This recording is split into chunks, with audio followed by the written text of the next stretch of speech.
তো কলেজের ভাইরা তোমরা যদি ম্যাপের দিকে তাকাও তাহলে দেখতে পারবা আর মাত্র 2টি এনিমি আছে আর আমি একা আছি। তো আমি কিন্তু সোলোতে ম্যাচ খেলতে খুবই পছন্দ করি, কারণ সোলোতে খেললে একটু উপকার হয়। আর এখানে কিন্তু 2টি এনিমি ওই পাশে আছে, একটা মোস্টে ট্র্যাক দেয়, একটা এই জায়গায় 6 মেরে দেয়, আর আমি অনডেড মেরা এনিমিটা কিলতে নিয়ে আনি। আর এনিমিটা কিন্তু গাড়ি থেকে জায়গায় নেমে গেছিল আমার মারার জন্য, আর এনিমিটা কিন্তু গাড়িতে উঠে গেছে। তাই আমি তাড়াতাড়ি এগুলোর উপর উঠে গেলাম, আর নয়তো যদি আমার একটা ধাক্কা দেয় তাহলে কিন্তু আমি ডিরেক্ট চলে যাবো লবিতে। তার লবিতে না যাই আমি কিন্তু ডাইরেক্ট চলে আইসি এদিকে জোনের দিকে যাওয়ার উদ্দেশ্যে রওনা দিছি।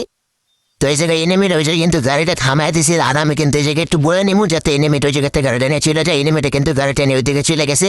আর শেষে কিন্তু আর একটা প্লেয়ার আছে, আর এই প্লেয়ারটা পারলে কিন্তু ম্যাচটা বুয়ে হয়ে যাবো।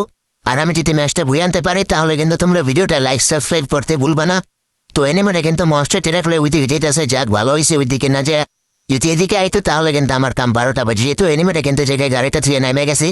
তো এখন কিন্তু আমি জায়গায় গাছের কাপড়টা নিমু, আর গাছের কাপড়টা নিয়ে দেখবো হুকের ওই জায়গায় জানালার পাশে দাঁড়ায় রয়েছে। তো ওই জায়গা থেকে ওরা যদি আমি ফায়ার দিই ও কিন্তু আমার মেরে দিব, কারণ আমি উঁচু জায়গায় আসি, ও গুলি মারলে আমার সব অন্টেপ লাগবো।